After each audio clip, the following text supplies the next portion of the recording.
What's up, guys? It's your boy Mark back with another video going over how I made $10,000 trading Nas100 using a simple strategy. If you're new to this channel, make sure you go ahead and subscribe.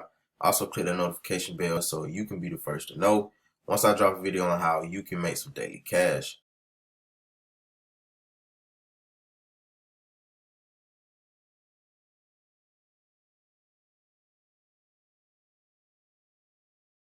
Alright guys, so what I want to start off with saying is Nas100 has been very bearish, alright, very bearish since January, alright. If we go back in time, okay, let's go to the week. Alright, we really can go to the year. I'm gonna go to the year in a minute. But guys, look at how many weeks Nas been dropping. Alright, it's been dropping and dropping. Alright, these long wicks, and it's really been going in between this area and this area. And if we look to the left, alright, this is a major demand zone. Alright, this is a major demand zone that is tapping into.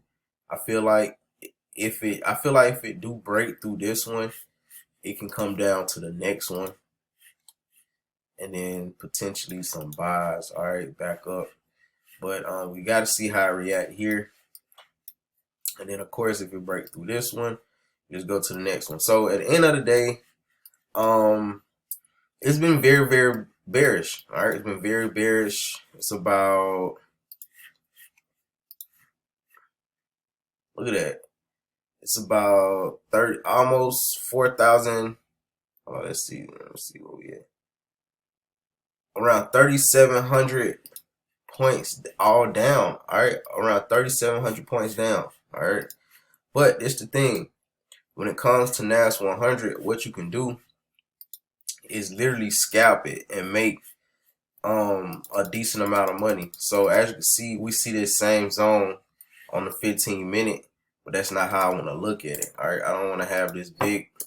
All right, let me delete this real quick, y'all. All right, there we go.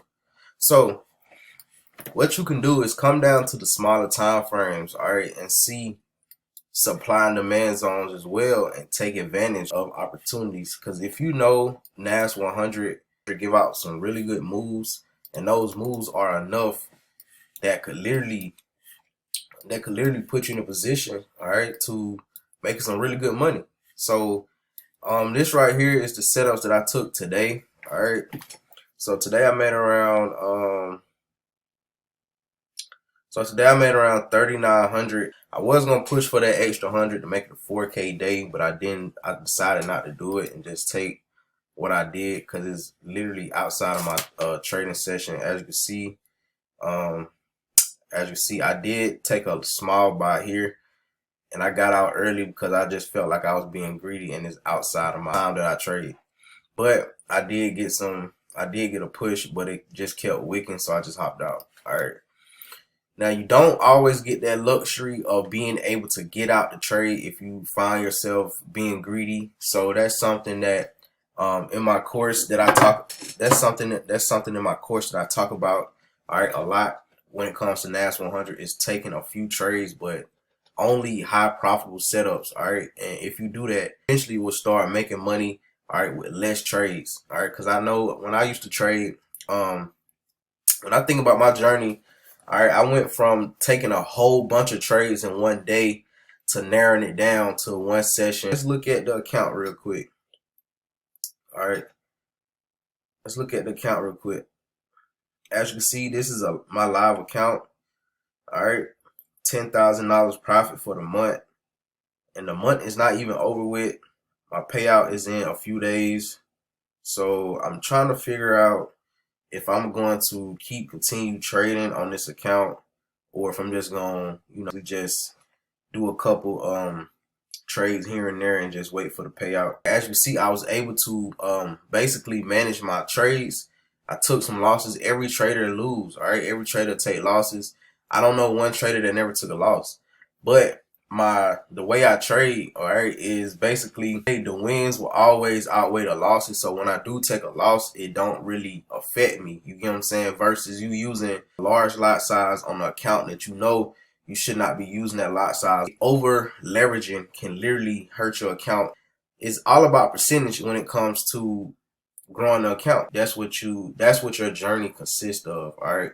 Of things that you know that you should and should not do, and actually applying it to the best of your ability and getting the best, results. So when I say that, I mean, most of my losses come from me trading outside of New York session, all right?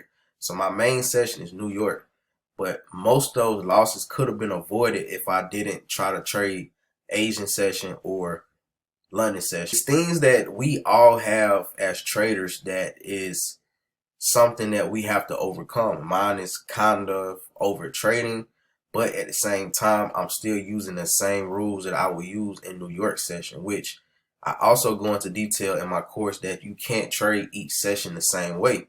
So when I come into London session, I know I have to look at London session a whole nother way than I would New York session, all right? Because they're two different sessions. New York is moved by a lot of news during New York session. The stocks play a big part, and the banks are not open in London session. So at the end of the day, it's all about giving yourself the best opportunities and not taking trades just because you want to make money, but taking trades based off of the setup. When I come into the market in the morning, all right, with the team, because let's go to the Discord. We've been eating, all right. This the trade I took London session right there. All right, and then I just sent this out a few hours ago right here.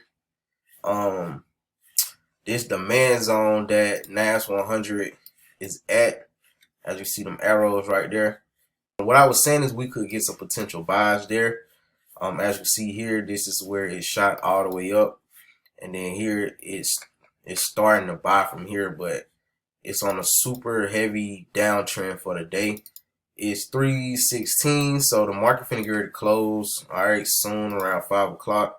So it may not have enough, momentum to even make a big move. But normally, 4 o'clock, it do another little push or something like that before the market closed. But I stay out of the market. These were the two trades I took, and then I did take a small trade right here. So the reason why I took, all right, this trade London session was because it came down. All right, let's move this down a little bit. It came down to this demand zone, and I seen a triple bottom right here. So I decided to take this buy, and it came up, all right, to my TP. All right, came up to my TP right there. Went to sleep, woke up this morning with the gang. All right, we got a lot of people I got a lot of people making money. All right, a lot of people getting results.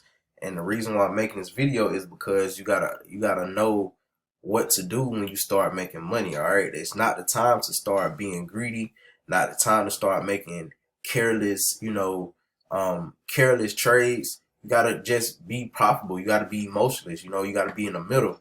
You can't get too overexcited, and you can't get too overexcited, too anxious. You can't get too depressed and too down because you want to make $30,000, $40,000, all that good stuff.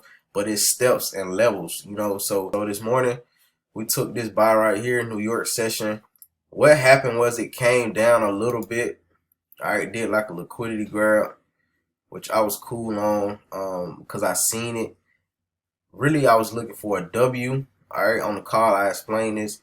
I was seeing a W right here, but it didn't actually go up and it didn't go all the way up, but it did form a W. All right, so like from right here, boom, boom, boom, finished that W, and then it dropped. All right, so we took this buy, was in a little bit of drawdown. All right, a little bit of drawdown. I held it just because I seen how it wicked right back up, so I held it. I don't like to set a stop loss because that's why right there. Literally, I could have been stopped out this trade, and it still went the way I wanted to go. So I did not put a stop loss. I knew how much I was risking, and my lot sizes were good. Came right up. All right, came back down one more time. Right here, I entered another trade, and then it shot up, hit the TP, and that was it. All right. So it's just, you know, trusting yourself, you know, basically trusting yourself, taking profitable setups, not taking too many trades a day. Every time you enter the market is a risk, all right? So if you like this type of content, don't forget to subscribe. Don't forget to click the notification bell. The link to the course will be down below.